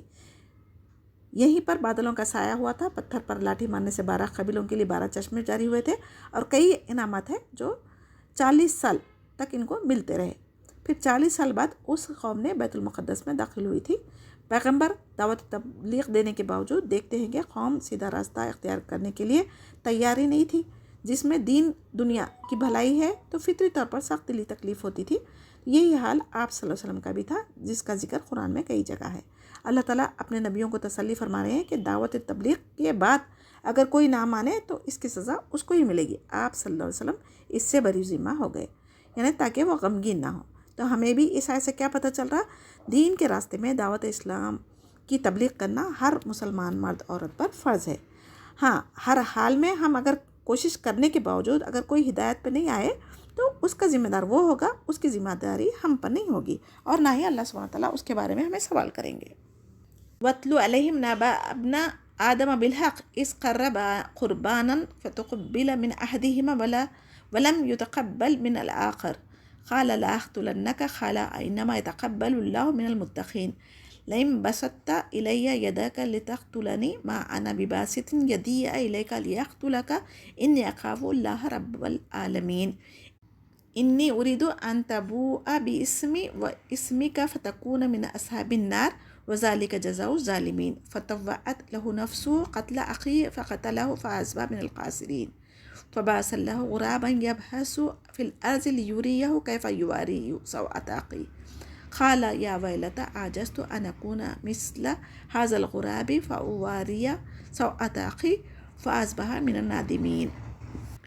آیت 27 میں آدم علیہ السلام کے دونوں بیٹے حابل اور قابل کا ذکر فرمایا گیا ہے۔ ابتدائی دور میں آدم علیہ السلام کے 2 جوڑواں لڑکا لڑکی پیدا ہوتے تھے، ایک حمل سے جو بیٹی بیٹا ہوتا تھا ان کا نکاح دوسرے حمل والے بیٹا اور بیٹی کے ساتھ کیا جاتا تھا، لیکن قابل نے اپنی نیت خراب کی اور اپنی ہی بہن سے جو خوبصورت تھی نکاح کرنا چاہتا تھا، تو آدم علیہ السلام کو کے لاکھ سمجھانے پر بھی وہ نہیں مانا۔ تب مشورہ دیا گیا کہ تم دونوں نے اللہ تعالیٰ کی راہ میں نظر مانو، جس کی قربانی قبول ہوگی وہ اس لڑکی سے نکاح کرے گا۔ تو حابل کی قربانی قبول ہو گئی، آسمان سے آگ آ کر نکل جاتی تھی وہ، تو اس کا مطلب تھا نظر قبول ہوگی۔ تو قابل کہنے لگا میں تجھے قتل کروں گا، اور حابل نے کہا اللہ تعالیٰ تقوی والوں کا ہی عمل قبول کرتا ہے، یعنی قابل حسد کا شکار ہو گیا۔ نے کہا اگر تو میرے قتل کے لیے ہاتھ بڑھائے گا تب بھی میں اپنا ہاتھ تیرے قتل کے لیے نہیں اٹھاؤں گا، کیونکہ میں اللہ تعالیٰ سے ڈرتا ہوں۔ یہ سب سے پہلا قتل تھا زمین میں۔ اب جتنے بھی قتل قیامت تک ہوں گے ان سب کا عذاب کس کو ہوگا؟ قابل کو ہوگا، کیونکہ اسی نے پہلا قتل کی بنیاد ڈالی نا. تو نیکی کا بھی اگر ہم کوئی بنیاد ڈال کے جاتے ہیں تو اس کو نیکی کو لوگ کرتے جائیں گے تو ان کے اجر میں اللہ تعالیٰ کمی نہیں کریں گے، بلکہ ہمارے لیے بھی وہ نیکیوں میں صدقہ جاریہ بنے گا. حابیل نے کہا میرا اور تیرا دونوں کا گناہ تیرے ہی سر ہو جائے گا اور دوزخ میں چلا جائے گا. تو حدیث میں ہے کہ قاتل اور مقتول دونوں جہنم میں جائیں گے. صحابہ اکرام نے آپ صلی اللہ علیہ وسلم سے کہا قاتل کے جہنم میں جانا تو سمجھ میں آتا ہے، لیکن مقتول کیوں جہنم میں جائے گا؟ تو آپ صلی اللہ علیہ وسلم نے فرمایا اس لیے کہ وہ بھی اپنے ساتھی کو قتل کرنے کی حریص کوشش کر رہا تھا نا. اگر اس کے ہاتھ سے اگر قتل ہو جاتا تو پھر وہ بھی تو گناہ گار تھا نا. حابیل نے حسد کی وجہ سے اپنے بھائی حابیل کا قتل کرنے پر آمادہ ہو گیا اور قتل کر دیا. یہ دنیا کا سب سے پہلا قتل تھا نا، تو قیامت تک جو بھی قتل کریں گے ان سب کا گناہ حابیل کو ضرور ہوگا، کیونکہ اس نے بنیاد ڈالی تھی. اور حسد کی وجہ سے انسان ہر رشتہ ناتا سب بھول جاتا ہے، اس لیے حاسدوں کے حسد سے بچنے کی دعا بھی ہمیں قرآن میں سکھائی گئی ہے. پھر قابل کو اپنے بھائی حابیل کی لاش کو چھپانا بھی نہیں آیا. پھر اللہ تعالیٰ نے ایک کوے کے ذریعے بتلایا کہ زمین کو کھود کر اپنے بھائی کی لاش کو دفن کرے. تب قابل نے بہت ہی شرمندہ ہوا اور افسوس کرنے لگا کہ میں اس کوے سے بھی گیا گزرا ہوں. من اجل ذالک کتبنا علی بنی اسرائیل انہ من قتل نفسا بغیر نفس او فساد فی الارض فکانما قتل الناس جميعا ومن احیاها فکانما احیا الناس جميعا ولقد جاءتهم رسولنا بالبینات ثم ان کثیرا منهم بعد ذالک فی الارض لمسرفون. انما جزاء الذین یحاربون اللہ ورسولہ ویسعون فی الارض فسادا ان یقتلوا او یصلبوا او تقطع ایدیہم وارجلہم من خلاف او ينفوا فی الارض ذلک لهم خزي فی الدنیا ولهم فی الآخرۃ عذاب عظیم الا الذین تابوا من قبل ان تقدروا علیہم فاعلموا ان اللہ غفور رحیم. اللہ تعالیٰ آیت 32 میں کیا فرما رہے ہیں؟ یہاں پر انسانی جان کی قدر و قیمت کو واضح کر رہے ہیں یہاں پر، اور حکم ہوا کہ جو شخص ناحق کسی کو قتل کرے بغیر اس کے وہ کسی کا قاتل ہو یا زمین میں فساد مچانے والا ہو قتل کرے تو پھر گویا اس نے تمام لوگوں کا قتل کر دیا، اور جو کسی ایک کی جان بچا لے اس نے گویا تمام لوگوں کی جان بچا لی. اللہ تعالیٰ کے ہاں انسانی خون کی کتنی اہمیت اور تکریم ہے یہ اس آیت سے ہمیں پتہ چل رہا ہے. آپ صلی اللہ علیہ وسلم کو تسلی دی جا رہی ہے کہ یہود کے پاس کئی انبیاء روشن دلیلیں لے کر آنے کے بعد پھر بھی وہ مکر فریب فساد ہی کرتے رہے. آپ صلی اللہ علیہ وسلم کو قتل کرنے کی سازشیں بھی ان کی فطرت کی وجہ سے ہے. آپ صلی اللہ علیہ وسلم اللہ پر توکل کریں، اللہ تعالیٰ خیر الماکرین ہے، یعنی ان کی سازشوں سے بہتر تدبیر اللہ تعالیٰ کرنے والا ہے. آیت 33 اس آیت کو آیت محاربہ بھی کہا جاتا ہے، کیونکہ انہوں نے چوری، قتل، ایمان لانے کے بعد کفر اور اللہ تعالیٰ اور رسول سے محاربہ بھی کیا تھا. محاربہ کا مطلب کسی منظم اور صلح جھتے کا اسلامی حکومت کے دائرے میں یا اس کے قریب صحرا وغیرہ میں راہ چلتے قافلوں اور افراد پر حملہ کرنا، قتل، غارت گیری کرنا، اغوا اور آبرو ریزی کرنا وغیرہ. اس کی 4 سزائیں بتائی گئی. یہاں پر کچھ لوگ تھے جو مدینہ آئے تھے نا مسلمان ہو کر، تو ان کو وہاں کی آب و ہوا راس نہیں آئی تھی، وہاں بیمار ہو گئے تھے، تو نبی کریم صلی اللہ علیہ وسلم نے ان کو اونٹ کا دودھ اور پیشاب پینے کے لیے ایک شہر سے باہر بھیجا تھا جو صدقے کے اونٹ تھے. تو وہاں پر انہوں نے جا کے کیا کیا، وہاں جا کر کیا کرے، وہاں کے اونٹوں کو بھی بھگا کر لے کے گئے اور چرواہوں کو بھی قتل کر دیے. تو اللہ سبحانہ تعالیٰ نے ان کے بارے میں کہا ہے کہ اللہ تعالیٰ کے ساتھ یہ جنگ کا اعلان کیے نا، تو ان ایسے لوگوں کی سزا کیا تھی؟ ہاتھ پاؤں مخالف جانب ان کے کاٹ ڈالے گئے تھے، آنکھوں میں سلائیاں گرم کر کے پروائی گئی تھی، کیونکہ انہوں نے بھی چرواہوں کے ساتھ ایسا ہی کیا تھا نا. تو پھر انہیں دھوپ میں ڈال دیا گیا تھا تاکہ وہ مر گئے. یہ تو ان کے لیے دنیا کی سزائیں تھیں، لیکن آخرت کی سزا بہت سخت اور آگ والی ہے جہاں کوئی ان کو نہیں بچا سکتا. اس کے باوجود بھی اللہ سبحانہ تعالیٰ کی رحمت دیکھیے، اگر گرفتار ہونے سے پہلے اگر وہ توبہ کر کے اسلامی حکومت کی اطاعت کے اعلان کر دیں تو پھر بھی انہیں معاف کرنے کا حکم دیا. بعض علماء کے نزدیک قصاص ہے، آخرت کی سزا اللہ تعالیٰ معاف کرے گا. اللہ عالم. یا ایھا الذین آمنوا اتقوا اللہ وابتغوا الیہ الوسیلۃ وجاہدوا فی سبیلہ لعلکم تفلحون. ان الذین کفروا لو ان لهم ما فی الارض جميعا ومثلہ معہ لیفتدوا بہ من عذاب یوم القیامہ ما تقبل منہم ولہم عذاب علیم. اللہ تعالیٰ مسلمانوں کو یہاں پر خطاب فرما رہے ہیں، اللہ سے ڈرنے اور قرب الہی کے ذریعہ تلاش کرنے کی کوشش کرنے کی حکم دے رہے ہیں. اللہ کی راہ میں جہاد کرو تاکہ تمہارا بھلا ہو. اس آیت میں وسیلہ کا مطلب کسی مقصد کے لیے اللہ تعالیٰ کی طرف وسیلہ تلاش کرو کا مطلب ہوگا ایسے اعمال اختیار کرو جس سے تمہیں اللہ کو راضی کر سکے. یعنی وسیلہ کا مطلب کیا ہے؟ قربت کے معنی میں آتا ہے یہ، جو اللہ کے اسماء حسنہ سے بھی ہم لے سکتے ہیں، جو تقویٰ کے ذریعے بندے اپنے رب کا قرب حاصل کرنا چاہتے ہیں. لیکن آج کے عالم اپنی جاہلیت کی وجہ سے حقیقی وسیلہ اللہ تعالیٰ کو چھوڑ کر خبروں میں مدفون لوگوں کو اپنا وسیلہ سمجھنے لگ گئے ہیں، جو شرک ہے. حدیث میں ہے کہ مقام محمود کو بھی وسیلہ کہا گیا ہے، جو جنت میں آپ صلی اللہ علیہ وسلم کو عطا فرمایا جائے گا. اس لیے اذان کے بعد جو بھی نبی کریم صلی اللہ علیہ وسلم کے لیے وسیلہ کی دعا کریں گے ان کو نبی کریم صلی اللہ علیہ وسلم کی شفاعت نصیب ہوگی. اور آیت 36 میں کافروں کی سزا بیان کی جا رہی ہے.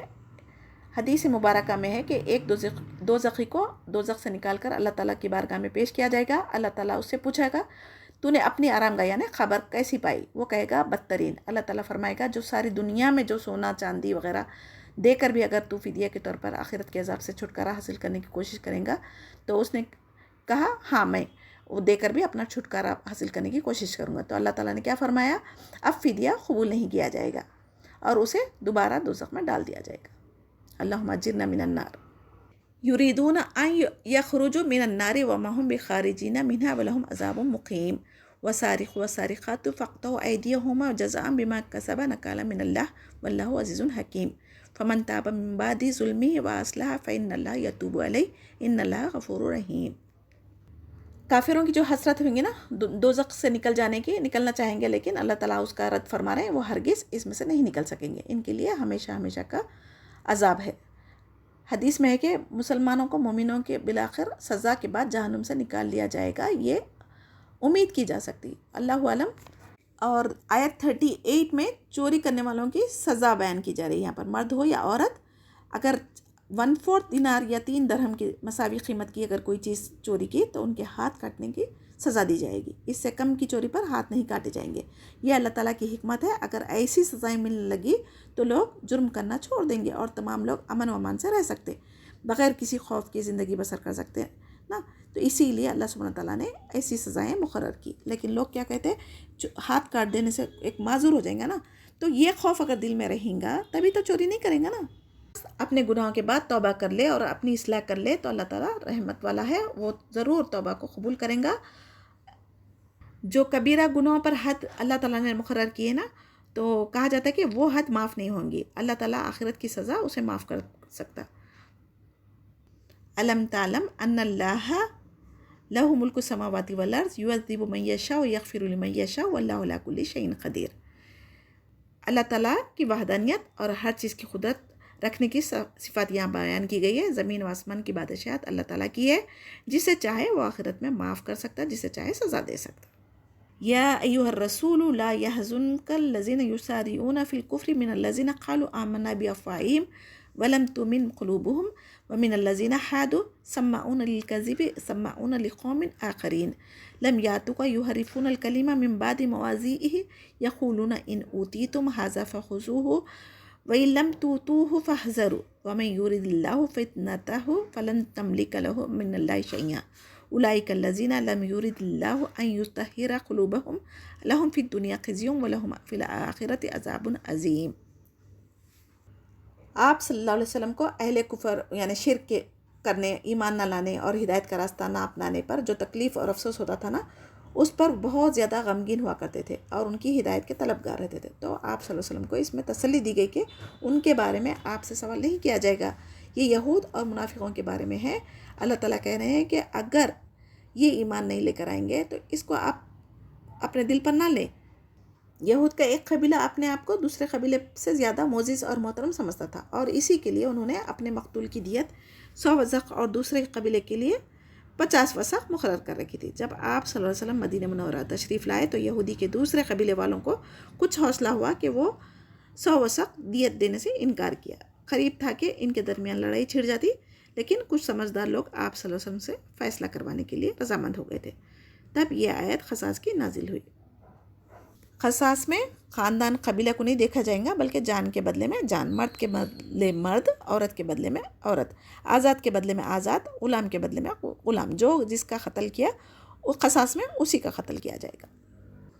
سماعون للكذب أكلون للسحت فإن جاءوك فاحكم بينهم أو أعرض عنهم وإن تعرض عنهم فلن يضرك شيئا وإن حكمت فاحكم بينهم بالقسط إن الله يحب المقسطين وكيف يحكمونك وعندهم التوراة فيها حكم الله ثم يتولون من بعد ذلك وما أولئك بالمؤمنين إنا أنزلنا التوراة فيها هدى ونور يحكم بها النبيون الذين أسلموا للذين هادوا وربانيون والأحبار بما استحفظوا من كتاب الله وكانوا عليه شهداء فلا تخشوا الناس واخشوني ولا تشتروا بآياتي ثمنا قليلا ومن لم يحكم بما أنزل الله فأولئك هم الكافرون وكتبنا عليهم فيها أن النفس بالنفس والعين بالعين والأنف بالأنف والأذن بالأذن والسن بالسن والجروح قصاص ومن تصدق به فهو كفارة له ومن لم يحكم بما أنزل الله فأولئك هم الظالمون۔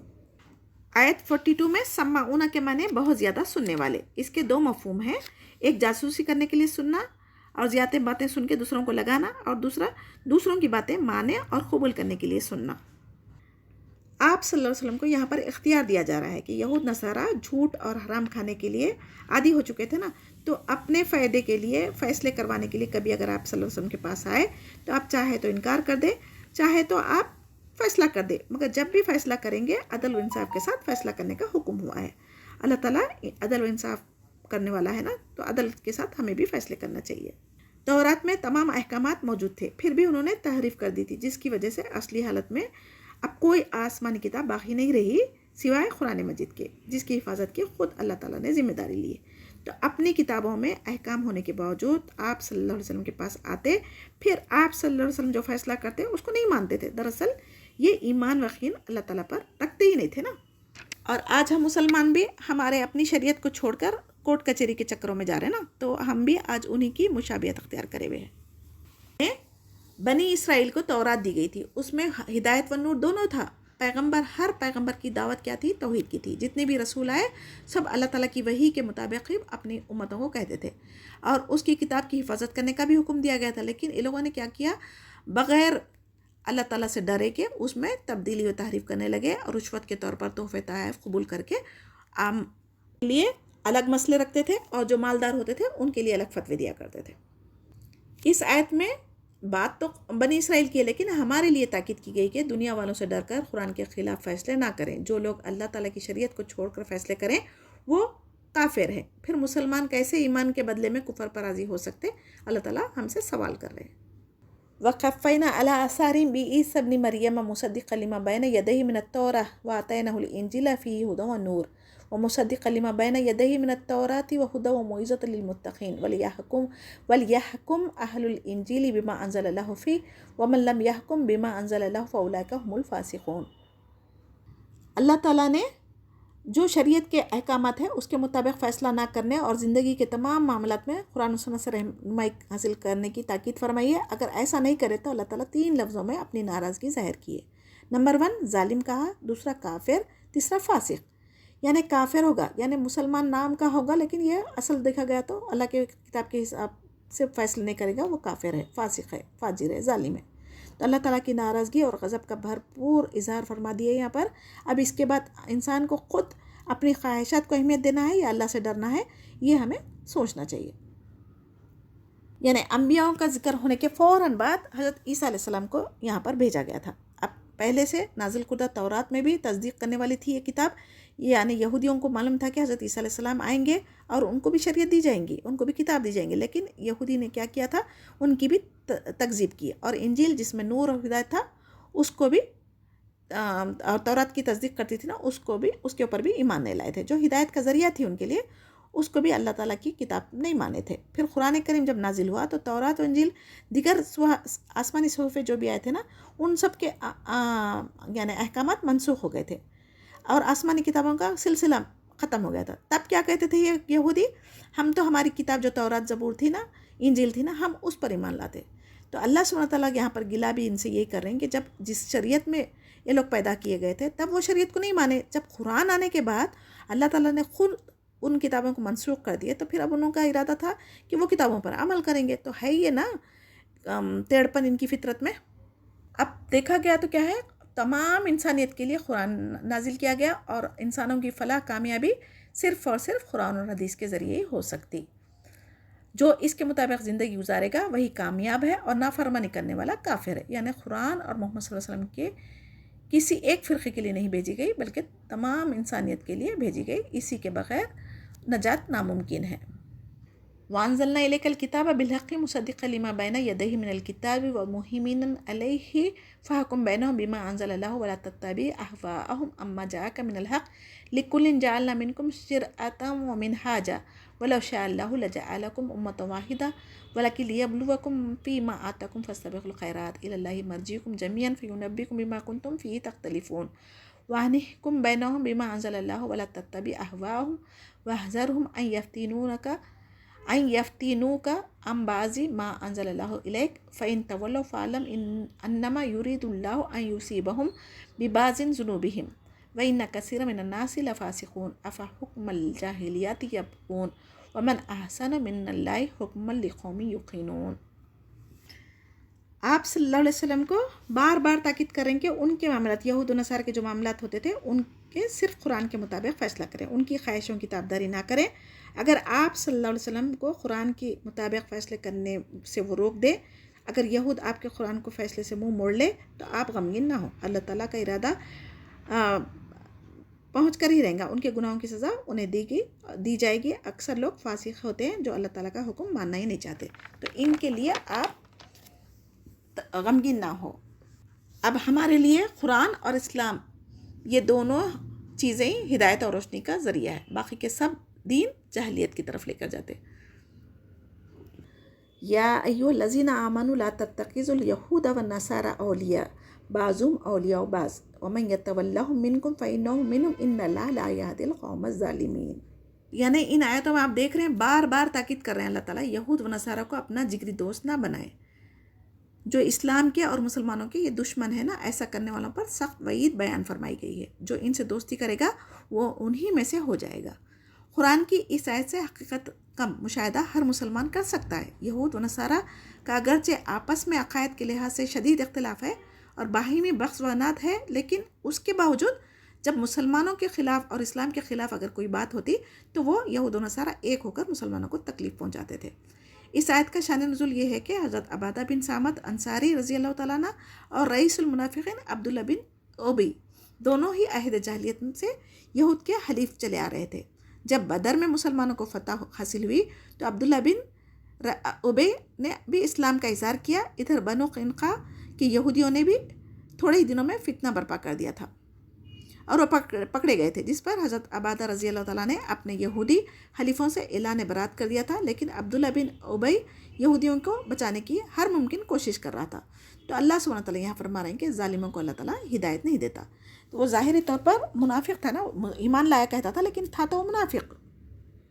فَتَرَى الَّذِينَ فِي قُلُوبِهِم مَرَضٌ يُسَارِعُونَ فِيهِمْ يَقُولُونَ نَخْشَىٰ أَن تُصِيبَنَا دَاعِرَةٌ فَعَسَى اللَّهُ أَن يَأْتِيَ بِالْفَتْحِ أَوْ أَمْرٍ مِّنْ عِندِهِ فَيُصْبِحُوا عَلَىٰ مَا أَسَرُّوا فِي أَنفُسِهِمْ نَادِمِينَ وَيَقُولُ الَّذِينَ آمَنُوا هَٰؤُلَاءِ الَّذِينَ أَقْسَمُوا بِاللَّهِ جَهْدَ أَيْمَانِهِمْ إِنَّهُمْ لَمَعَكُمْ حَبِطَتْ أَعْمَالُهُمْ فَأَصْبَحُوا خَاسِرِينَ۔ ان کے دلوں میں بیماری سے مراد کیا ہے؟ نفاق، یعنی جو منافقین یہودیوں سے محبت اور دوستی میں جلدی کر رہے تھے، اگر کبھی مسلمان کو شکست ہو جائے تو اس کی وجہ سے کہیں ہمیں یہودیوں سے نقصان اٹھانا نہ پڑے، لہٰذا یہودیوں سے بھی دوستی رکھتے تھے اور موقع کے حساب سے جس طرف فائدہ ہے اس طرف جھکا کرتے تھے۔ اگر مسلمانوں کو فتح ہوئی تو ان کے ساتھ ظاہر کریں گے کہ ہم تو ایمان والے تھے، اپنے دلوں میں جو چھپاتے تھے نا وہ باتوں کو اللہ تعالیٰ یہاں پر ظاہر فرما رہے۔ یہود و نصارہ پر جزیہ عائد کر دے، یہ اشارہ ہے کہ قتل اور ان کی اولاد کو قیدی بنانے، اور بنو نذیر کا جلاوطنی وغیرہ کی طرف اشارہ تھا۔ قسمیں کھا کر منافقین یہودی کیا کرتے تھے؟ یہودیوں سے اور مسلمانوں سے کہتے تھے کہ جس کی وجہ سے ان کے اعمال ضائع ہو گئے اور یہ ناکام ہو گئے، یعنی یہ لوگ تھے منافق نا، تو یہودیوں سے بھی قسمیں کھا کر دھوکہ دیتے تھے اور مسلمانوں سے بھی کہتے تھے کہ ہم ایمان لے کر آئے۔ تو اللہ تعالیٰ اسی جھوٹی قسمیں کھا کر دھوکہ دینے سے ان کے جو بھی نیک اعمال تھے ان کو ضائع کر دیے۔ یا ایھا الذین آمنوا من یرتد منکم عن دینہ فسوف یأتی اللہ بقوم یحبونہم ویحبونہ اذلۃ علی المؤمنین اعزۃ علی الکافرین یجاہدون فی سبیل اللہ ولا یخافون لومۃ لائم ولا یخافون لومۃ لائم ذالک فضل اللہ یؤتیہ من یشاء واللہ واسع علیم انما ولیکم اللہ ورسولہ والذین آمنوا الذین یقیمون الصلاۃ ویؤتون الزکاۃ وہم راکعون ومن یتول اللہ ورسولہ والذین آمنوا فإن حزب اللہ هم الغالبون۔ اے ایمان والو، تم میں سے جو شخص اپنے دین سے پھر جائے یعنی مرتد ہو جائے تو اللہ تعالیٰ بہت جلد ایسی قوم کو لائے گا جو اللہ تعالیٰ کو محبوب ہوگی اور وہ بھی اللہ تعالیٰ سے محبت رکھتی ہوگی۔ آپ صلی اللہ علیہ وسلم کی وفات کے فوراً بعد یہ واقعے بھی ایسے یہ فتنے بھی پیش آئے تھے۔ مرتدین کے مقابلے میں جس قوم کو اللہ تعالیٰ کھڑا کرے گا ان کی 4 نمایاں صفات بیان کی جا رہی ہے۔ اللہ وہ کون ہے؟ نمبر 1، اللہ سبحانہ تعالیٰ سے محبت کرنا اور اس کو اپنا محبوب سمجھنا۔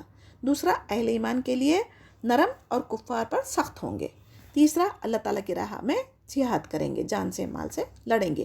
چوتھا، اللہ تعالیٰ کے بارے میں کسی کی ملامت سے نہ ڈریں گے۔ تو یہ خصوصیت کس کی ہے؟ یہ مومن ایمان والوں کی ہے۔ ان تمام صفات سے صحابہ کرام بھرے ہوئے تھے یعنی جس کی وجہ سے اللہ تعالیٰ نے ان کو دنیا اور آخرت کی نعمتوں اور سعادتوں سے مشرف فرما دیا تھا اور اللہ تعالیٰ راضی ہو گئے ان صحابہ کرام سے۔ یہ خاص فضل تھا۔ کئی مسلمان تو کلمہ لا الہ الا اللہ تو پڑھتے ہیں لیکن دل سے نہیں پڑھتے، مگر اپنے رشتہ داروں اور دوستوں اور سماجی رسم و رواج کی بنا پر ڈر کے حق بات نہیں کرتے اور دین کے خلاف ورزی کے کام کرنے والوں کے ساتھ شامل ہو جاتے۔ تو ابھی ایسے لوگوں کو اللہ تعالیٰ کیا کرتا؟ ان کو توفیق سے، عمل کی توفیق سے محروم کر دیتا۔ تو ہمیں لوگوں کو خوش کرنے کے بجائے اللہ سبحانہ تعالیٰ سے ڈرنا چاہیے اور اللہ کو خوش کرنے کی کوشش کرنی چاہیے۔ اور یہاں پر خوشخبری ہے، آیت 55 میں مسلمانوں کو اللہ تعالیٰ خود دوست ہے اور اس کا رسول ہے کہہ کر خوشخبری دی ہے۔ ایمان والے وہ ہے جو اللہ کے معاملے میں یعنی یہود نصارہ کو گہرے دوست نہیں بناتے، اور اس کے بدلے میں کیا کہا جا رہا؟ دنیا اور دنیاوی دوستوں سے کئی گنا بہتر اللہ اور اس کا رسول ہے۔ اور جو مشرک لوگ ہیں نا، چاہے رشتہ داری کیوں نہ ہو، وہ ہمارے دوست نہیں ہو سکتے۔ اور اسی کے ساتھ میں کیا بتا رہے ہیں اللہ تعالیٰ؟ نماز ادا کرنے والے پابندی کے ساتھ رکوع سجدہ خشوع خضوع سے جو کرتے اور زکوٰۃ ادا کرتے، صرف اللہ تعالیٰ کی رضا کے لیے کرتے نا، وہی اللہ تعالیٰ کے چہیتے ہیں۔ جو کوئی اللہ اور رسول پر ایمان لائے اور مسلمانوں سے دوستی کرے، وہ یقین رکھے کہ اللہ تعالیٰ کی جماعت ہی غالب آئے گی۔ جو اللہ تعالیٰ اور قیامت کے دن پر ایمان رکھنے والے ہیں، وہ کبھی بھی اللہ تعالیٰ کے دشمن اور رسول کے دشمن کو اپنا دوست نہیں بنائیں گے۔ ماں باپ، بھائی بہن، چاہے رشتہ دار کیوں نہ ہو، اگر اللہ سبحانہ تعالیٰ کے ساتھ اگر شریک ٹھہرا رہے تو ہم ایسے لوگوں سے رشتہ توڑ سکتے۔ ہاں، صلہ رحمی کر سکتے انسانیت کے ناطے، مگر ہم ان کے ساتھ رشتے دل کی گہرائی سے نہیں رکھ سکتے۔ جن کے دلوں میں ایمان تقویٰ ہے انہیں ہی اللہ تعالیٰ مدد فرمائے گا، جنت میں انہیں لوگوں کو داخل کرے گا۔ یا ایھا الذین آمنوا لا تتخذوا الذین اتخذوا دینکم ہزوا ولعبا من الذین اوتوا الکتاب من قبلکم والکفار اولیاء واتقوا اللہ ان کنتم مؤمنین وإذ نادیتم الی الصلاۃ اتخذوها ہزوا ولعبا ذلک بأنہم قوم لا یعقلون قل یا اہل الکتاب هل تنقمون منا الا ان آمنا باللہ وما انزل الینا وما انزل من قبل وان اکثرکم فاسقون۔ یعنی اس صورت میں کئی بار دیکھ رہے ہیں نا، اللہ تعالیٰ بار بار تاکید فرما رہے ہیں کہ اہل کتاب سے دوستی نہ کرو، کیونکہ وہ دین اسلام کا مذاق اڑاتے ہیں۔ آج نعوذ باللہ مسلمان میں بھی ایسے لوگ پیدا ہو چکے جو داڑھی، برقع، شرعی احکامات پر جو عمل کرتے ہیں ان کا مذاق خود مسلمان ہی اڑا رہے ہیں۔ اور اہل کتاب اور کفار سے مومن کبھی دوستی نہ کریں، اللہ تعالیٰ سے ڈرنے کا حکم اس آیت میں بھی دوبارہ آیا ہے۔ اور جہاں کہیں اسلام کے شرعی احکامات کے خلاف ورزی ہوتے ہوئے دیکھ رہے ہیں، یہ اسلام کی اللہ کا مذاق اڑانا ہی ہے۔ تو ایسے لوگوں کی محفلوں سے ہمیں اٹھ جانا چاہیے۔ اور جب نماز کے لیے اذان دی جاتی ہو تو وہ اسی ہنسی کھیل مذاق میں جو عقل نہیں رکھتے نا، وہ لوگ مشغول رہتے، تو ویسے لوگوں کے لیے اللہ تعالیٰ نے یہاں پر وعید بیان فرما رہے۔ حدیث میں آتا ہے کہ جب شیطان اذان کی آواز سنتا ہے تو وہ خاک ڈالتا ہوا بھاگ جاتا ہے، اور جب اذان ختم ہو جاتی تو پھر آ جاتا ہے۔ تکبیر کے وقت پھر پیٹ پھیر کر چل دیتا ہے، پھر تکبیر ختم ہو جاتی تو پھر آ کر نمازیوں کے دلوں میں وسوسہ پیدا کرتا ہے۔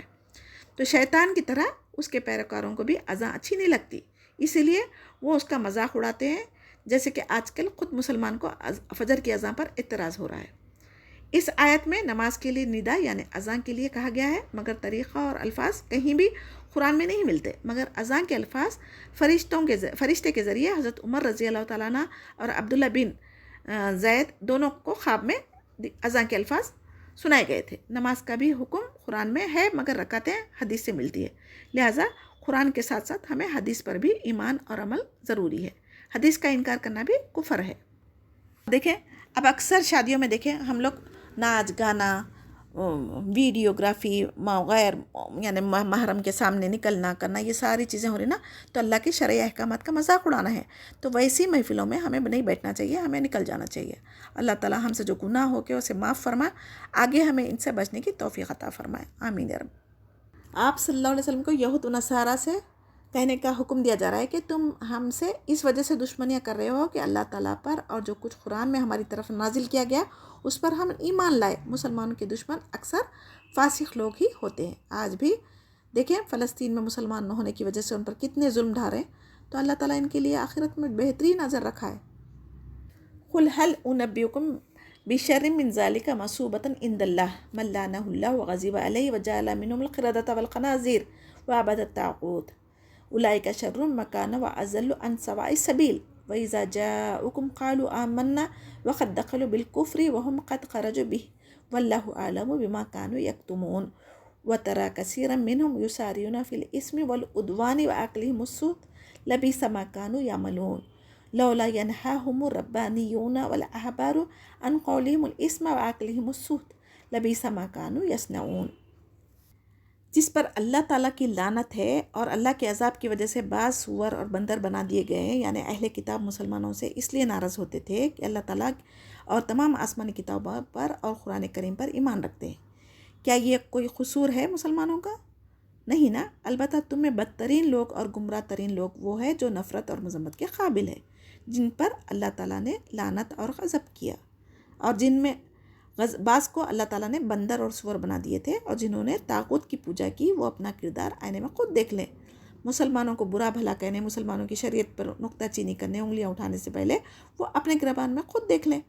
اس آیت کے بعد اللہ تعالیٰ منافقوں کا ذکر کر رہے ہیں جو آپ صلی اللہ علیہ وسلم کی خدمت میں کفر کے ساتھ ہی آتے اور کفر کے ساتھ ہی واپس چلے جاتے.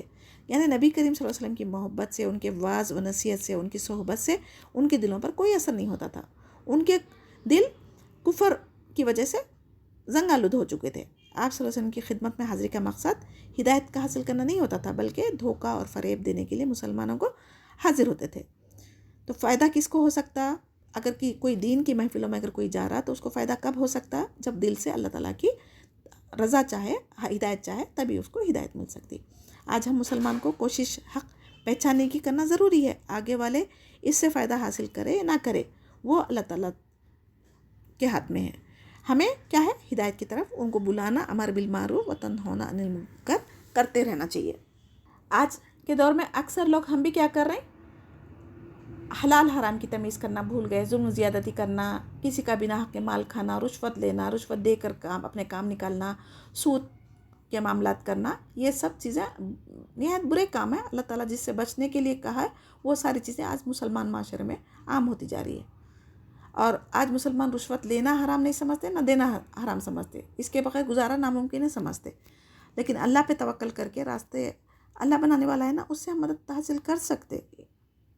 آیت 63 میں اللہ تعالیٰ کس کو؟ عالم دین، عابد، مشائخ کو مخاطب کر رہے ہیں. یہاں پر اکثر یہ تمہارے سامنے فسق و فجور اور حرام خوری کا ارتکاب کر رہے ہیں لیکن تم انہیں منع نہیں کرتے. ایسے حالت میں علماء دین کی خاموشی بہت بڑا جرم ہے. امر بالمعروف و تنہی عن المنکر اگر ہم نہیں کریں گے، یہ بہت بڑی اہم چیز ہے. اس کا اگر ہم ترک کر دیں گے تو سخت ہمارے لیے بھی وعید ہے. ہر مومن پر لازم ہے کہ وہ جہاں بھی برائی دیکھے زبان سے، ہاتھ سے روکے. اگر طاقت نہ ہو تو کم سے کم دل میں اس کو برا جانے. یہ کم درجے کا ایمان ہے.